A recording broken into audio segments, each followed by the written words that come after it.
이깟 국밥 돈 10만 원 줄 테니까 저 냄새나는 노인네 말고 나부터 달란 말이야. 시장통 한복판에서 고성이 터져 나왔습니다. 행색이 남루한 할아버지가 5만 원권 지폐 뭉치를 며느리 될 사람의 면전에 집어 던진 것입니다. 가게 안은 순식간에 얼어붙었습니다. 그런데 이 폐악을 부리는 노인, 사실은 대한민국 재계 서열 10위 태경그룹의 정태균 회장이었습니다. 아들이 빠져버린 가난한 반찬가게 여자를 돈으로 찍어 누르고 비참하게 쫓아내기 위해 직접 변장을 하고 찾아온 것이었죠. 하지만 그 서슬퍼런 기세는 딱 3분 만에 무너져 내렸습니다. 여자가 내민 이것을 본 순간 회장님은 그 자리에서 지팡이를 떨어뜨리며 오열하고 말았는데요. 평생을 피도 눈물도 없이 살아온 재벌 회장을 차가운 주방 바닥에 무릎 꿇게 만든 며느리의 정체는 과연 무엇이었을까요? 이야기 시작 전에 구독과 좋아요를 눌러주세요. 더 많은 분들이 이 사연을 함께 들을 수 있습니다. 새해 소망을 댓글로 남겨주시면 같이 기도드릴게요. 그럼 오늘의 이야기 시작합니다. 새벽 4시 서울 성북구의 재개발 예정지 시장 골목. 다 낡은 간판 아래 옹기찬이라는 작은 가게에 불이 켜졌습니다.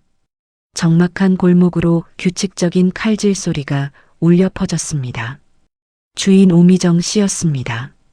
그녀는 잠시 칼질을 멈추고 계산대 옆에 놓인 낡은 통장을 펼쳤습니다. ATM 기계에 찍힌 마지막 잔고는 319만 원. 그 옆에는 붉은색 볼펜으로 월세 4개월 미납이라는 글씨가 선명하게 적혀 있었습니다. 한 달에 45만 원인 월세를 넉 달이나 밀렸으니 주인 집에서 당장 나가라고 소리쳐도 할 말이 없는 상황이었지요. 가게 밖 셔터에는 이미 철거 예정이라는 붉은 스프레이 글씨가 으스스하게 칠해져 있었습니다. 하지만 미정 씨는 다시 가스불을 켰습니다. 커다란 국통에서 소고기 묵국이 끓어올랐습니다. 그녀는 익숙한 손놀림으로 1인용 플라스틱 용기에 국을 담고 시금치 나물과 멸치 볶음을 꾹꾹 눌러 담았습니다. 총 20개. 이것은 팔 물건이 아니었습니다. 미정 씨는 앞치마 주머니에서 하얀 종이봉투 뭉치를 꺼냈습니다. 약봉투였습니다. 302호 할머니 관절약, 지하방 할아버지 위장약. 그녀는 혼잣말을 하며 반찬 뚜껑 위에 약봉투를 하나씩 테이프로 붙였습니다. 주변 상인들이 제 코가 석자면서 미친 짓 한다며 혀를 차는 그 일이 벌써 2년 6개월째였습니다. 미정 씨는 차가운 새벽바람이 부는 골목으로 낡은 배달 카트를 밀며 나섰습니다. 자신의 가게도 인생도 언제 무너질지 모르는 위태로운 새벽이었습니다. 서울 도심이 내려다 보이는 태경그룹 회장실. 퍽 하는 둔탁한 소리와 함께 두꺼운 서류 뭉치가 바닥으로 내동댕이 쳐졌습니다. 종이가 사방으로 흩날렸습니다. 정태균 회장은 얼굴이 붉게 달아올라 핏대가 선 목소리로 소리를 질렀습니다. 고작 이런 여자를 며느리감이라고 데려온 게냐? 아들 정우진 상무는 미동도 하지 않고 고개를 숙이고 있었습니다.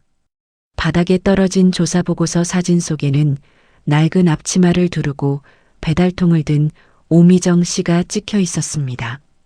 태균은 그 사진을 번쩍이는 구둣발로 밟아버렸습니다. 대한민국 재계 서열 10위 태경그룹의 후계자가 족보도 없고 빚만 잔뜩 있는 시장 반찬가게 여자와 4년이나 만났다는 사실을 그는 도저히 용납할 수 없었습니다. 두 사람의 인연은 4년 전 우진이 재개발 현장을 점검하다 과로로 쓰러졌던 날 시작되었습니다. 길바닥에 쓰러진 우진을 발견하고 가게로 업고 뛴 사람이 바로 미정 씨였습니다. 그녀는 그가 재벌 3세인 줄은 꿈에도 모른 채 정신을 차린 우진에게 따뜻한 죽 한 그릇을 대가 없이 내밀었습니다. 우진은 그 소박한 온기에 반해 신분을 숨기고 그녀 곁을 맴돌았던 것입니다. 하지만 태균에게 그 이야기는 그저 수준 낮은 핑계로만 들렸습니다. 그는 거칠게 인터폰을 눌렀습니다. 분노로 손가락 끝이 가늘게 떨리고 있었습니다. 김 실장, 당장 차 대기시켜. 그 대단한 반찬 가게, 내 눈으로 직접 확인해야겠으니까. 그의 목소리는 얼음장처럼 차가웠습니다. 아들이 정신을 못 차린다면 그 원인이 된 여자를 찾아가 직접 끝을 내겠다는 선전포고였습니다. 태균은 지팡이를 바닥에 쾅 하고 내리찍으며 자리에서 일어났습니다. 다음 날 점심 시장 골목에 낡은 등산 조끼를 걸치고 모자를 푹 눌러 쓴 노인 한 명이 나타났습니다. 바로 정태균 회장이었습니다. 그는 수행비서도 없이 홀로 지팡이를 짚고 옹기찬 가게 문을 거칠게 밀고 들어갔습니다. 낡은 미닫이 문이 덜컹거리는 소리를 내며 열렸습니다. 태균은 가게 안을 매의 눈으로 훑었습니다. 좁아터진 가게에는 테이블이라곤 고작 4개뿐이었고 벽지는 곳곳이 들떠 있었습니다. 그는 가장 구석 자리에 털썩 주저앉아 지팡이로 바닥을 쿵쿵 두드렸습니다. 여기 물 안 줘? 손님이 왔는데 다들 뭐 하는 거야? 일부러 목소리를 높여 심통을 부려보았습니다. 주방에서 나오던 미정 씨가 그 고함에 깜짝 놀라 쟁반을 떨어뜨릴 뻔했습니다. 하지만 그녀는 곧바로 쟁반을 고쳐들고 물기가 묻은 손을 앞치마에 쓱쓱 닦으며 다가왔습니다. 찌푸린 기색은 전혀 없었습니다. 그녀는 주전자에 담긴 따뜻한 보리차를 스텐컵에 가득 따랐습니다. 아이고 어르신, 날이 많이 춥죠? 따뜻한 거 먼저 드세요. 태균은 컵을 낚아채듯 받아들고는 일부러 꼬투리를 잡기 시작했습니다. 반찬 꼬라지하고는 국은 식어 빠졌고 김치는 말라 비틀어졌구먼. 그는 젓가락으로 반찬 그릇을 툭툭 치며 불평을 늘어놓았습니다. 보통 사람 같으면 당장 나가라고 소금이라도 뿌렸을 상황이었습니다. 하지만 미정 씨는 묵묵히 국그릇을 다시 가져가 가스불에 올렸습니다. 국자가 냄비 바닥을 긁는 소리가 들리더니 김이 모락모락 나는 국을 다시 태균의 앞에 내려놓았습니다. 그리고는 몸이 불편해 국물을 흘리는 옆 테이블 할머니에게 달려가 자신의 옷소매로 식탁을 닦아주며 밥을 떠먹여 드렸습니다. 태균은 그 모습을 곁눈질로 지켜보았습니다. 미정 씨는 손님들이 식사를 다 마칠 때까지 주방 구석에 서서 손님들이 남긴 반찬 찌꺼기와 눌어붙은 누룽지를 긁어 입에 넣고 있었습니다. 그제야 태균은 숟가락을 들었습니다. 어디 맛이나 보자. 내 아들놈 홀린 솜씨가 어떤지. 그는 소고기 묵국을 한 숟가락 떠서 입으로 가져갔습니다. 국물이 혀에 닿는 순간 태균의 숟가락이 허공에서 딱 멈췄습니다. 씹을 것도 없이 부드럽게 넘어가는 무의 식감, 그리고 멸치 육수 끝에 감도는 알싸한 생강향. 그것은 30년 전 세상을 떠난 아내가 끓여주던 국 맛과 소름 끼치도록 똑같았습니다. 태균의 동공이 흔들렸습니다. 그는 믿을 수 없다는 듯 다시 국물을 들이켰습니다. 그때였습니다. 미정 씨가 빈 반찬 그릇을 채워주려 다가왔습니다. 그녀가 그릇을 내려놓는 순간 태균의 시선이 그녀의 오른손 엄지손가락에 꽂혔습니다. 거칠고 튼 손가락 마디 위로 초승달 모양의 희미한 화상 흉터가 보였습니다. 태균은 숨을 멈췄습니다.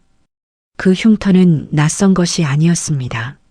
아주 오래전 자신이 잃어버린 기억 속의 어떤 장면과 겹쳐 보였기 때문입니다. 태균은 쥐고 있던 지팡이를 꽉 움켜쥐었습니다. 손마디가 하얗게 질렸습니다. 평화롭던 점심시간의 온기는 오래가지 못했습니다. 가게 밖에서 날카로운 경적 소리가 3번 울렸습니다. 빵, 빵, 빵. 시장 골목에 어울리지 않는 육중한 검은색 세단이 가게 입구를 가로막은 것입니다. 곧이어 번쩍이는 구두가 시멘트 바닥을 딛고 내렸습니다. 재개발 조합 실무 담당자 남도식 부장이었습니다.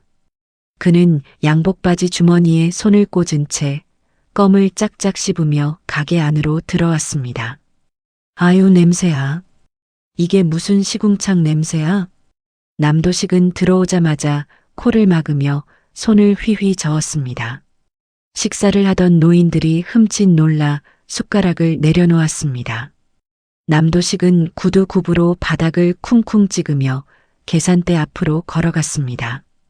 그는 미정 씨가 인사를 건네기도 전에 겨드랑이에 끼고 있던 서류 봉투를 도마 위에 툭 던졌습니다. 봉투 안에서 계약서 뭉치가 쏟아져 나왔습니다. 오 사장, 아직도 도장을 안 찍었어? 여기 사람들 다 나갔어. 당신 하나 때문에 포크레인이 못 들어오고 있잖아. 미정 씨는 행주를 내려놓고 차분하게 대답했습니다. 부장님, 이 보상금으로는 갈 곳이 없다고 말씀드렸잖아요. 그리고 아직 계약 기간도 1년이나 남았고요. 아, 말이 많네 진짜. 남도식은 신경질적으로 의자를 발로 걷어찼습니다. 의자가 요란한 소리를 내며 넘어지자 구석에서 국을 먹던 할머니가 놀라 가슴을 부여잡았습니다. 그 모습을 지적하던 정태균 회장의 눈썹이 꿈틀했습니다. 하지만 태균은 모자를 더 깊게 눌러쓰고 국물을 마시는 척하며 상황을 주시했습니다. 남도식은 가게를 둘러보다가 벽에 붙은 무료 급식 안내문을 발견했습니다. 그의 입꼬리가 비릿하게 올라갔습니다. 아, 이것 봐라. 돈 없어서 못 나간다더니 공짜 밥 줄 돈은 썩어나나 보지. 그는 식탁 위에 놓인 반찬통 뚜껑을 손가락으로 툭툭 건드렸습니다. 이거 다 불법인 거 알지? 식품위생법 위반이라고. 신고 들어가면 당신 여기서 장사 못해. 벌금만 몇 천만 원 나올걸? 미정 씨의 손이 멈칫했습니다. 이건 파는 게 아니라 동네 어르신들 나눠드리는 거예요. 위생 철저히 지키고 있고요. 지키긴 뭘 지켜.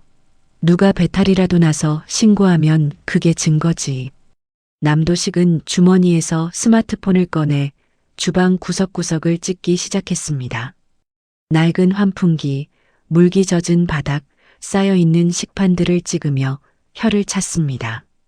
그것은 명백한 협박이었습니다. 법을 무기로 약자를 찍어 누르는 전형적인 수법이었지요. 태균은 주먹을 꽉 쥐었습니다.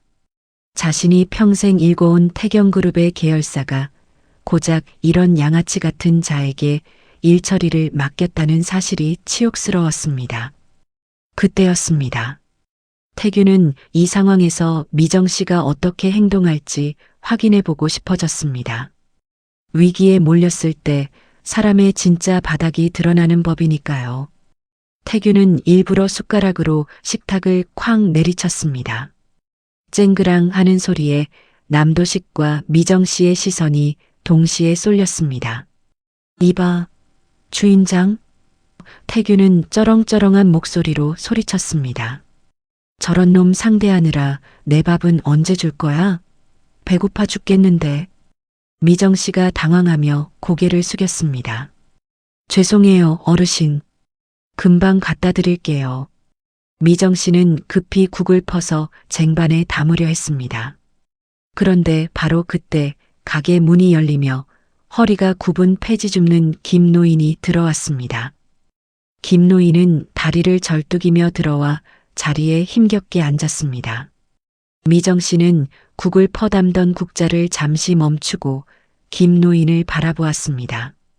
태균은 이때다 싶어 억지를 부렸습니다. 그는 지갑에서 5만 원짜리 지폐 2장을 꺼내 식탁 위에 탁 소리나게 올려놓았습니다. 이봐, 내가 먼저 왔어. 그리고 난 돈 낼 거야. 저 냄새나는 영감탱이는 공짜 손님 아니야? 돈 내는 사람 먼저 줘야지 뭐하고 있어. 가게 안에는 정적이 흘렀습니다. 남도식은 팔짱을 끼고 흥미롭다는 듯 낄낄거렸습니다. 꺼봐. 노인네들도 알잖아. 돈이 먼저인 거. 오 사장, 10만 원이면 국밥이 몇 그릇이야? 얼른 저 영감님 먼저 드려. 미정 씨는 쟁반을 든 채 잠시 서 있었습니다. 그녀의 시선이 5만 원짜리 지폐와 김노인의 흙 묻은 손 사이를 오갔습니다. 남도식의 협박으로 가게가 위태로운 상황에서 당장의 현금은 분명 필요한 돈이었습니다. 게다가 태규는 진상 손님처럼 굴고 있었으니 비위를 맞추는 편이 나았을 겁니다. 하지만 미정 씨는 쟁반의 방향을 틀었습니다. 그녀는 태균이 아닌 뒤늦게 들어온 김노인의 테이블로 걸어갔습니다. 그리고 김노인의 앞에 따뜻한 국밥과 반찬을 정갈하게 내려놓았습니다. 어르신 오시느라 힘드셨죠? 따뜻할 때 드세요. 태규는 기가 막히다는 표정으로 소리쳤습니다. 이봐, 내 돈은 안 보여? 내가 먼저 달라니까.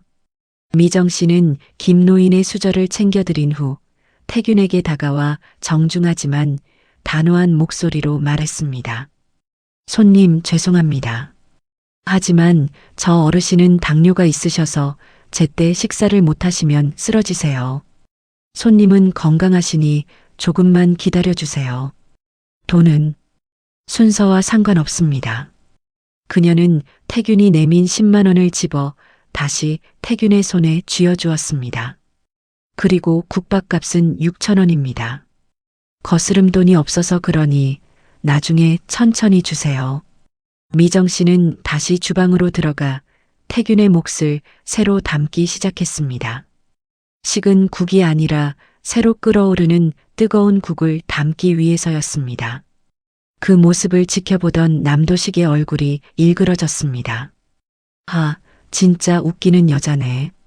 그래, 그따위로 장사해서 언제 밀린 월세 낼래?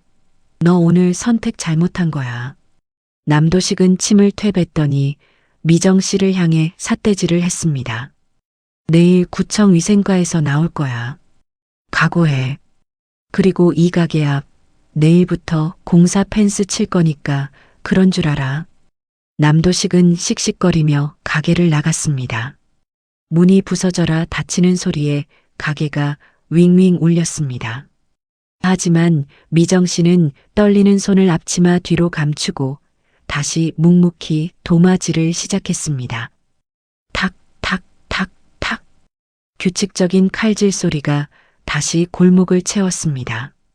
태규는 자신의 손에 쥐어진 5만 원짜리 지폐 2장을 내려다보았습니다. 그리고 김노인이 허겁지겁 국을 먹는 모습을 바라보았습니다. 태균의 가슴속에서 무언가 묵직한 것이 꿈틀거렸습니다. 그것은 돈으로 모든 것을 해결하려 했던 자신의 인생에 대한 부끄러움이었습니다. 그는 아무 말 없이 미정 씨가 새로 내온 국밥을 한 숟가락 떴습니다. 목구멍이 뜨거워졌습니다. 다음 날 아침 시장 골목의 공기는 어제와는 확연히 달랐습니다. 가게 바로 앞 도로에서는 이른 아침부터 굴착기가 굉음을 내며 아스팔트를 뜯어내고 있었습니다. 두두두두두. 둔탁한 진동 때문에 옹기창 가게의 유리창이 미세하게 떨렸고 식탁 위 물컵에 담긴 물이 파동을 그리며 찰랑거렸습니다. 먼지 섞인 바람이 불어왔지만 미정 씨는 아랑곳하지 않고 새벽부터 준비한 반찬을 진열대에 내놓았습니다. 그녀의 눈밑은 퀭하게 들어가 있었습니다. 아마 밤새 한숨도 자지 못했을 것입니다. 그래도 그녀는 씩씩하게 앞치마 끈을 질끈 동여매고 가게 문을 활짝 열었습니다. 어김없이 점심시간이 되자 갈 곳 없는 노인들이 하나둘 가게 안으로 들어와 자리를 채웠습니다. 그때였습니다. 구석자리에서 콩나물 무침을 드시던 김노인의 손이 심하게 떨리기 시작했습니다. 달그락 달그락 숟가락이 그릇에 부딪히는 소리가 유난히 크게 들렸습니다. 옆자리 할머니가 걱정스런 눈길로 쳐다보는 순간 김노인의 고개가 뒤로 젖혀지며 몸이 옆으로 사르르 기울어졌습니다. 쿵! 둔탁한 소리와 함께 김노인이 바닥으로 쓰러졌습니다. 쟁반이 뒤집히며 국물이 사방으로 튀었습니다. 식사하던 사람들이 비명을 지르며 일어났습니다. 아이고, 김영감, 정신 차려봐. 사람 살려. 여기 사람이 쓰러졌어. 주방에 있던 미정 씨가 하던 일을 팽개치고 뛰쳐나왔습니다. 그녀는 주저없이 바닥에 무릎을 꿇고 김노인의 상체를 끌어안았습니다. 노인의 얼굴은 백지장처럼 하얗게 질려 있었고 숨소리가 거칠게 그르렁거렸습니다. 저혈당 쇼크가 온 것이 분명해 보였습니다. 1분 1초가 급한 상황이었습니다. 미정 씨는 다급하게 소리쳤습니다. 119불을 시간 없어요. 제가 업고 뛸게요. 미정 씨는 40kg도 안 되는 깡마른 몸으로 축 늘어진 김노인을 기어이 등에 업었습니다. 그녀의 다리가 후들거렸지만 이를 악물고 일어났습니다. 그녀는 가게 안에 있던 손님들을 향해 외쳤습니다. 어르신들, 죄송해요. 오늘 장사는 여기서 마칠게요. 식사 다 못하신 분들은 그냥 가세요. 문 좀 닫아주세요. 미정 씨는 신발도 제대로 신지 못한 채 꺾어 신은 운동화 차림으로 시장 골목을 달리기 시작했습니다. 택시도 들어오지 못하는 좁은 골목길을 그녀는 오직 사람을 살리겠다는 일념 하나로 비틀거리며 달려나갔습니다. 그녀의 등 뒤로 식어가는 국밥과 반쯤 비워진 그릇들이 덩그러니 남겨졌습니다. 가게는 텅 비었습니다. 주인 없는 가게에는 굴착기 소음만 요란하게 울려 퍼졌습니다. 그리고 정확히 10분 뒤 마치 이 순간만을 기다렸다는 듯 검은색 승합차 한 대가 가게 앞에 급정거했습니다. 차 문이 열리고 남도식 부장과 건장한 용역 직원 3명이 내렸습니다. 남도식은 텅 빈 가게를 둘러보고는 비릿한 웃음을 흘렸습니다. 타이밍 기가 막히네. 주인도 없겠다. 작업 시작해. 그는 손에 들고 있던 빨간색 딱지를 꺼냈습니다. 퇴거 예고 및 강제 집행 통보서. 그는 그 불길한 종이를 가게 유리창 정중앙에 턱하니 붙였습니다. 그것도 모자라 미정 씨가 손으로 꾹꾹 눌러써 붙인 무료 급식소 안내문 위에 붉은색 락카 스프레이로 X자를 크게 그렸습니다. 치익 마이너스, 치익 마이너스. 가스 냄새가 진동했습니다. 남도식은 가게 안으로 성큼성큼 들어갔습니다. 그는 식탁 위에 놓인 반찬통들을 혐오스러운 벌레 보듯 내려다보더니 발로 걷어찼습니다. 와장창.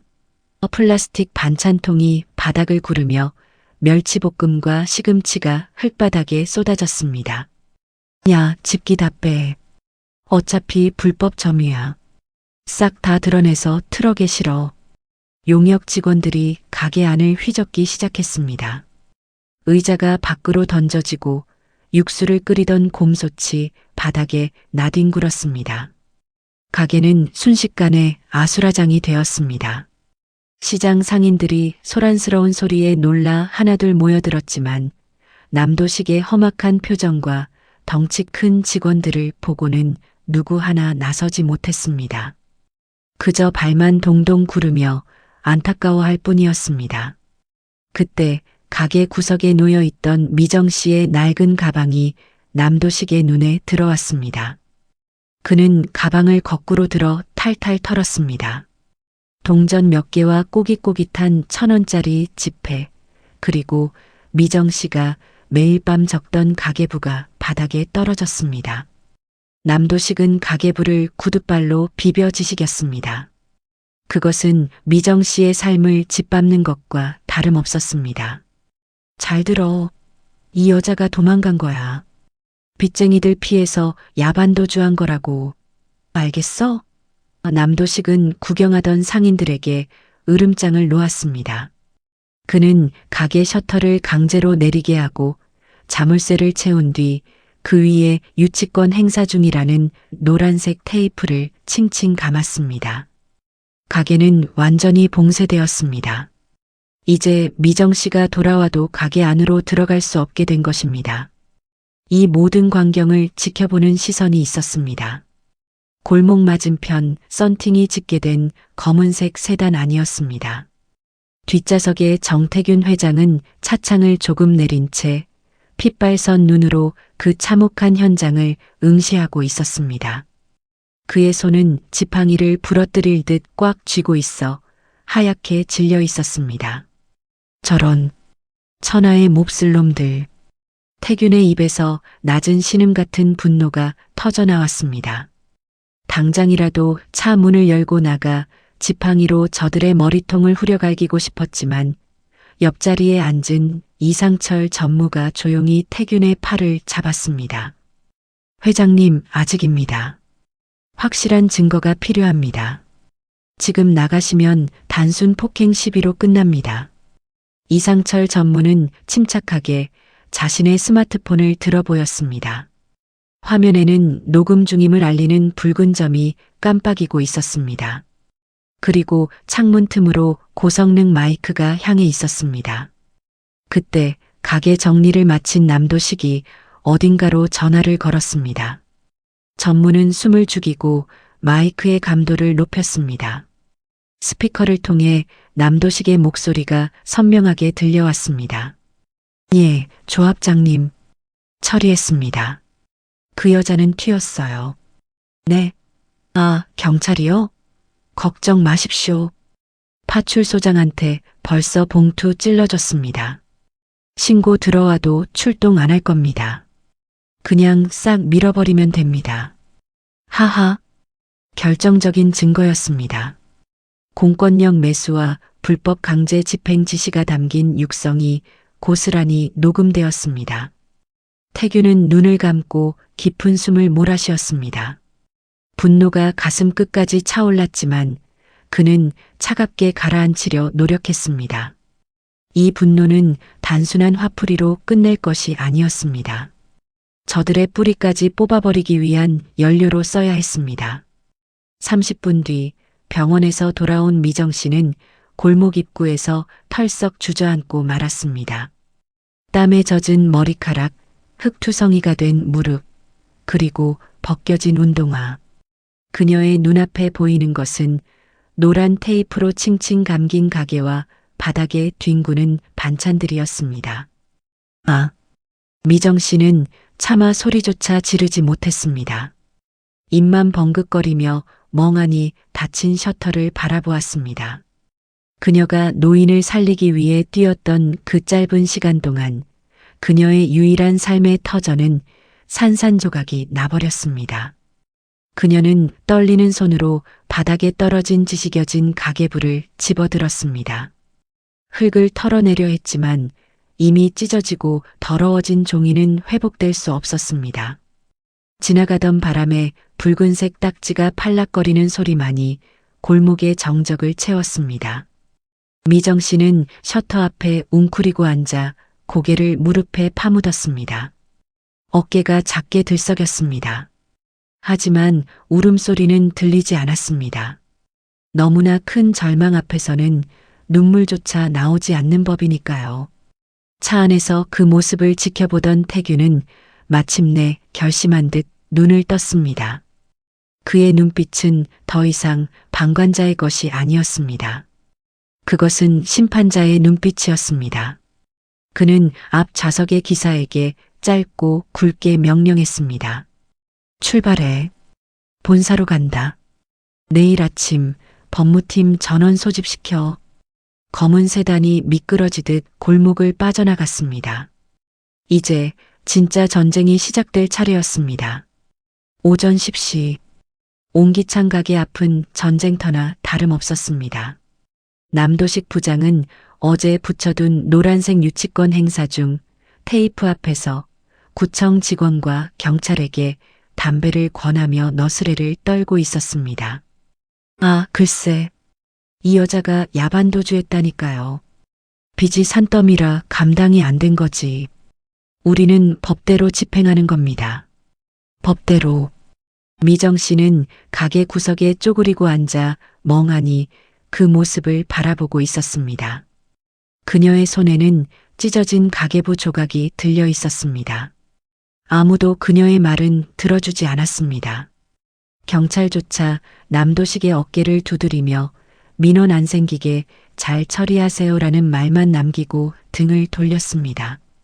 거대한 굴착기가 가게 간판을 부수기 위해 서서히 붐대를 들어 올렸습니다. 우지끈하는 소리와 함께 간판 한쪽이 기울어졌습니다. 바로 그 순간이었습니다. 골목 입구에서 묵직한 배기음이 들려왔습니다. 한 대가 아니었습니다. 검은색 대형 세단 5대가 좁은 시장 골목을 가득 메우며 천천히 진입했습니다. 선두 차량의 그릴에는 대한민국 사람 나면 누구나 아는 TK 태경그룹의 황금색 엠블럼이 햇빛을 받아번쩍였습니다. 굴착기 기사가 당황하여 레버를 멈췄습니다. 시장의 소음이 순식간에 잦아들었습니다. 차가 멈추고 검은 정장을 입은 경호원들이 일사불란하게 내렸습니다. 그들은 도열하여 뒷좌석 문을 열었습니다. 가장 먼저 내린 사람은 회색 정장을 말끔하게 차려입은 이상철 전무였습니다. 그리고 그 뒤를 이어 중절모를 쓰고 지팡이를 짚은 노신사가 천천히 차에서 내렸습니다. 정태균 회장이었습니다. 하지만 어제의 허름한 등산 조끼 차림이 아니었습니다. 최고급 맞춤 정장에 넥타이 핀까지 완벽하게 갖춘 재벌 총수의 위엄이 서려 있었습니다. 남도식 부장은 담배를 입에 문 채 얼어붙었습니다. 그는 자신의 눈을 의심했습니다. TV 뉴스에서나 보던 재계 서열 12의 총수가 곰팡내 나는 재개발 시장 바닥에 나타날 확률은 0%였으니까요. 남도식은 떨리는 손으로 담배를 떨어뜨렸습니다. 회장님? 태규는 남도식 쪽은 쳐다보지도 않았습니다. 그는 지팡이로 바닥을 딱딱 소리내어 짚으며 미정 씨 앞으로 걸어갔습니다. 미정 씨는 눈을 동그랗게 뜨고 일어섰습니다. 눈앞에 노신사가 어제 국밥집에서 행패를 부리던 그 할아버지라는 사실을 믿을 수 없었습니다. 어르신? 태규는 미정 씨의 흙투성이가 된 운동화를 내려다보았습니다.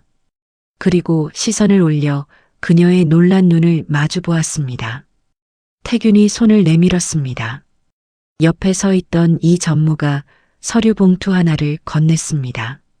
태균은 그 봉투를 미정 씨가 아닌 남도식의 발치에 툭 던졌습니다. 읽어봐. 태균의 목소리는 낮았지만 골목 전체를 울릴 만큼 서늘했습니다. 남도식은 허겁지겁 봉투를 주워 열었습니다. 종이를 꺼내는 그의 손이 사시나무 떨듯 떨렸습니다. 그것은 이면 계약서, 원본과 불법 리베이트 내역서였습니다. 남도식이 조합장과 짜고 공사비를 부풀려 빼돌린 증거, 그리고 용역 깡패를 동원하기 위해 뒷돈을 댄 내역까지 낱낱이 적혀 있었습니다. 아니, 회장님. 이건 오해입니다. 이건 조작된 서류고요. 오해? 이 전무가 스마트폰을 꺼내 스피커 볼륨을 최대로 높였습니다. 경찰이요? 파출소장한테 봉투 찔러줬습니다. 그냥 싹 밀어버리면 됩니다. 어제 남도식이 통화했던 그 목소리가 쩌렁쩌렁하게 울려 퍼졌습니다. 구경하던 시장 상인들이 술렁거렸고 옆에 서 있던 경찰관의 얼굴이 사색이 되어 뒷걸음질 쳤습니다. 이제 경찰을 부를까? 아니면 검찰청으로 바로 갈까? 태균의 일갈에 남도식은 다리가 풀려 그 자리에 주저앉았습니다. 회장님, 잘못했습니다. 한 번만 살려주십시오. 경호원들이 달려들어 남도식을 양쪽에서 붙잡아 일으켰습니다. 남도식은 끌려가지 않으려고 발버둥 쳤지만 역부족이었습니다. 상황은 5분 만에 종료되었습니다. 악은 권력과 법 앞에서 허무하게 무너졌습니다. 하지만 태균의 볼일은 아직 끝나지 않았습니다. 그는 다시 미정 씨에게 시선을 돌렸습니다. 미정 씨는 여전히 상황 파악이 안 돼 멍하니 서 있었습니다. 태균은 천천히 장갑을 벗었습니다. 그리고 미정 씨의 오른손을 잡았습니다. 거칠고 투박한 손, 그 엄지손가락에 있는 초승달 모양의 흉터를 태균은 자신의 맨손가락으로 가만히 쓸어보았습니다. 많이 아팠겠구나. 미정 씨의 눈시울이 붉어졌습니다. 낯선 회장님의 손에서 돌아가신 아버지 같은 투박한 온기가 느껴졌기 때문입니다. 태균은 그녀의 손을 놓지 않은 채 뒤에 서 있는 수행원들을 향해 말했습니다. 똑똑히 봐라. 이 손이 내 아들을 살린 손이다. 그리고 태균은 잠시 말을 멈추고 숨을 골랐습니다. 앞으로 이 아이는 내 며느리가 될 사람이다. 누구도 이 아이에게 함부로 대할 수 없다. 폭탄 선언이었습니다. 상인들이 입을 다물지 못했고 미정 씨는 숨을 멈췄습니다. 단순한 보호를 넘어 가문의 일원으로 인정하겠다는 공식적인 선포였습니다. 그때 태균이 갑자기 노란 테이프를 손으로 뜯어냈습니다. 찌익 마이너스 하는 소리와 함께 봉쇄가 풀렸습니다. 그는 성큼성큼 난장판이 된 가게 안으로 들어갔습니다. 바닥에는 쏟아진 멸치볶음과 깨진 그릇들이 널려 있어 발 디딜 틈이 없었습니다.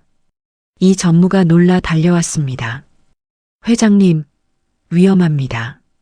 청소업체 부르겠습니다. 나가 계십시오. 하지만 태균은 듣지 않았습니다. 그는 주방으로 직진했습니다. 그곳엔 어제 미정 씨가 김노인을 업고 뛰느라 미처 치우지 못한 설거지감이 산더미처럼 쌓여 있었습니다. 말라붙은 국물 자국, 기름 뜬 그릇들. 태균은 그 앞에서 멈춰 섰습니다. 그는 천천히 자신의 최고급 재킷을 벗어 식탁 의자에 걸쳐 두었습니다. 그리고 와이셔츠 소매를 걷어 올렸습니다. 금장 롤렉스 시계를 풀어 주머니에 넣었습니다. 회장님? 미정 씨가 떨리는 목소리로 불렀지만 태균은 대답 대신 고무장갑을 끼웠습니다. 그는 좁은 싱크대 앞에 섰습니다. 재벌 회장이 평생 남이 차려주는 밥만 먹던 그가 무릎을 굽히고 수세미를 들었습니다. 차 마이너스. 수도꼭지에서 물이 쏟아졌습니다. 태균은 그릇을 닦기 시작했습니다. 서툰 손놀림이었지만 힘이 들어가 있었습니다. 뽀득 뽀득. 그릇 닦는 소리만이 적막한 가게를 채웠습니다. 그것은 말이 없는 사과였습니다. 돈으로 사람을 판단했던 자신의 오만에 대한 반성이자 가장 낮은 곳에서 묵묵히 일해온 미정 씨에 대한 최고의 존경 표시였습니다. 이 전무가 말리려 다가서자 태균이 나지막이 그러나 단호하게 말했습니다. 가만히 있어. 이건 내가 해야 할 일이다. 뒤늦게 달려온 아들 우진이 가게 입구에서 그 광경을 목격하고 멈춰 섰습니다. 평생 아버지의 뒷모습은 거대하고 무서운 산 같았는데 좁은 주방에서 등을 구부리고 설거지하는 아버지의 등은 작지만 그 어느 때보다 따뜻해 보였습니다. 우진의 눈에서 뜨거운 눈물이 흘러내렸습니다. 미정 씨는 주방 입구에 서서 입을 틀어막았습니다. 억눌러왔던 울음이 터져나왔습니다. 하지만 소리내어 울지는 않았습니다. 그저 흐르는 눈물을 닦으며 회장님의 옆으로 조용히 다가갔습니다. 그리고 말없이 행주를 집어들었습니다. 회장님이 씻은 그릇을 미정 씨가 받아 물기를 닦았습니다. 달그락, 달그락. 두 사람이 그릇을 씻고 닦는 소리가 화음처럼 어우러졌습니다. 바깥의 소음도 사람들의 시선도 사라지고 오직 그 소리만이 공간을 채웠습니다. 가게 안에 따스한 햇살이 비스듬히 들어와 두 사람의 등을 비쳤습니다. 그날 옹기창 가게의 셔터는 다시 내려졌습니다. 그리고 셔터 위에는 미정 씨가 쓴 작은 쪽지가 붙었습니다. 개인 사정으로 오늘 하루 쉽니다. 그것은 패배나 도망이 아니었습니다.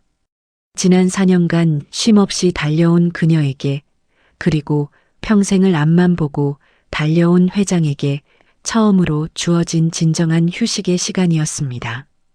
오후 2시 옹기찬 반찬가게의 셔터는 굳게 닫혀 있었지만 가게 앞 골목은 그 어느 때보다 뜨거운 열기로 가득 찼습니다. 이번에는 재개발 용역의 위협적인 열기가 아니었습니다. 진짜 경찰차의 사이렌 소리가 요란하게 울려 퍼졌기 때문입니다. BO-BO-BO-BO. 붉고 푸른 경광등 불빛이 회색빛 시장 골목을 번갈아 비췄습니다. 경찰서 강력계 형사들이 들이닥쳤습니다.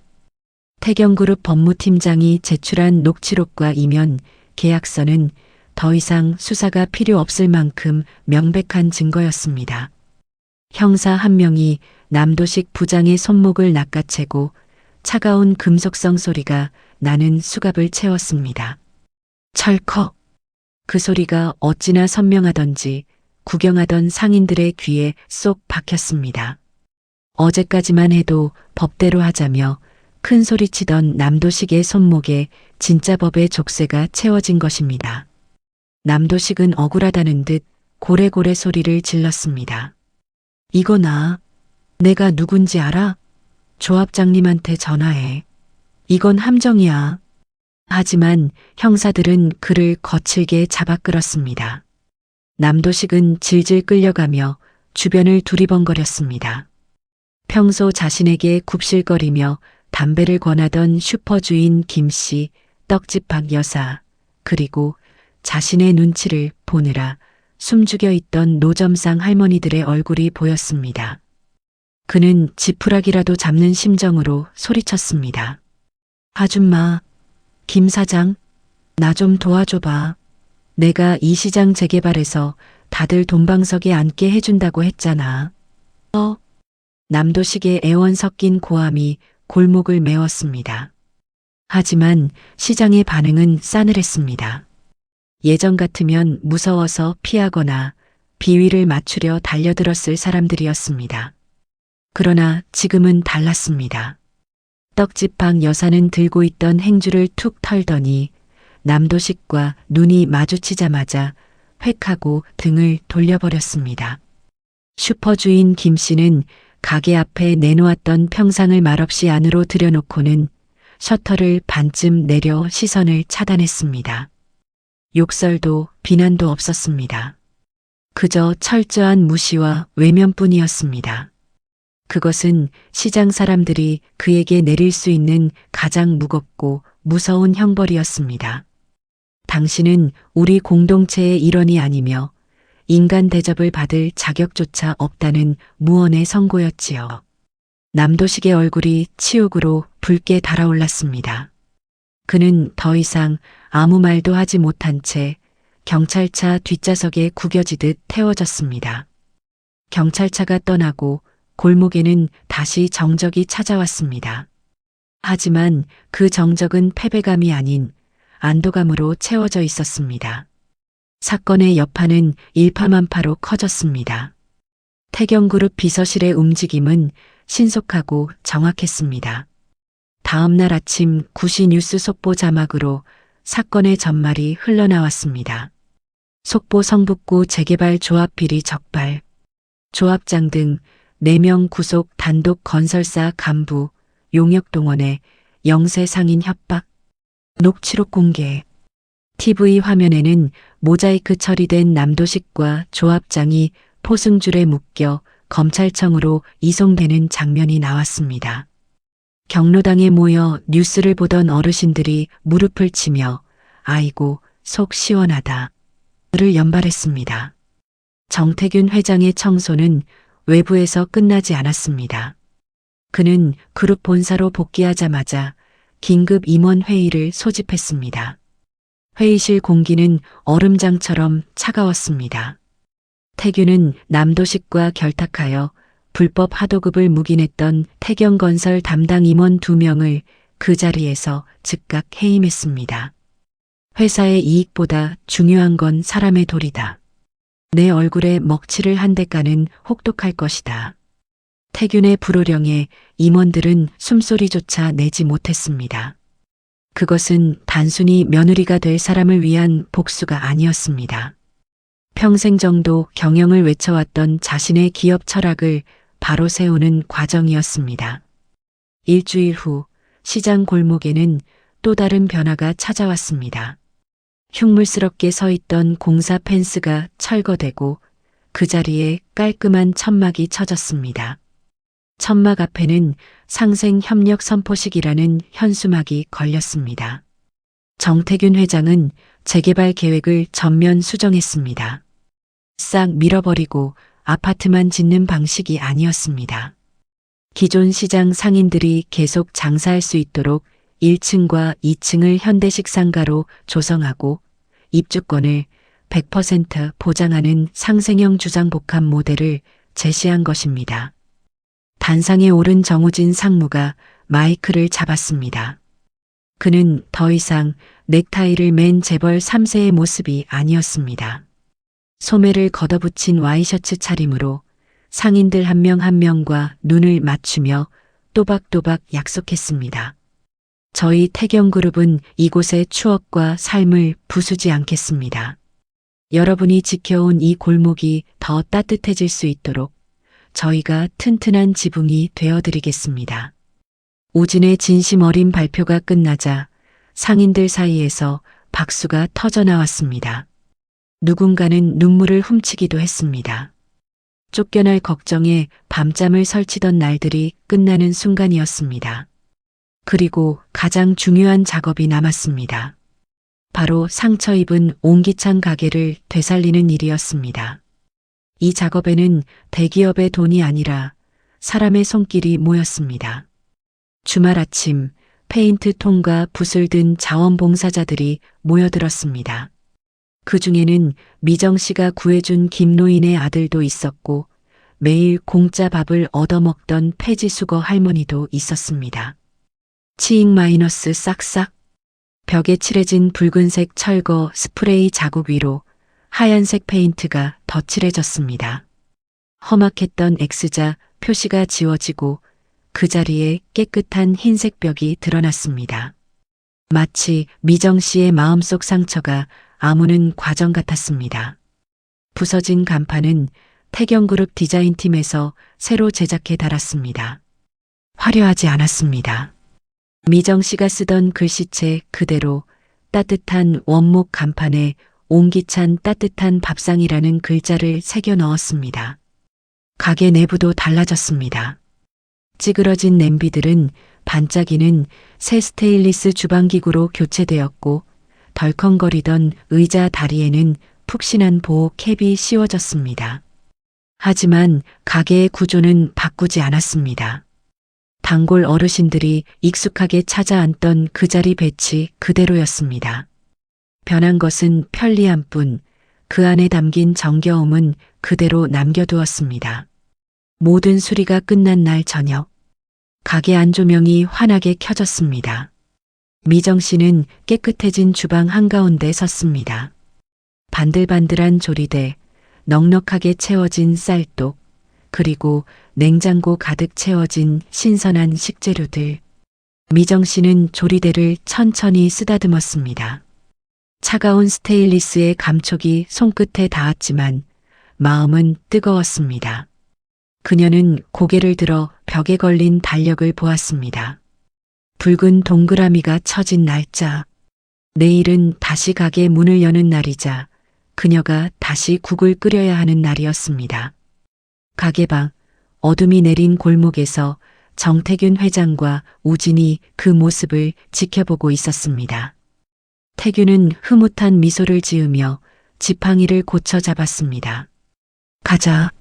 내일부터 저 아이 꽤 바빠질 게다. 태균은 수행원들을 물리치고 아들 우진과 나란히 걸어서 골목을 빠져나갔습니다. 두 사람의 발걸음 소리가 경쾌하게 울렸습니다.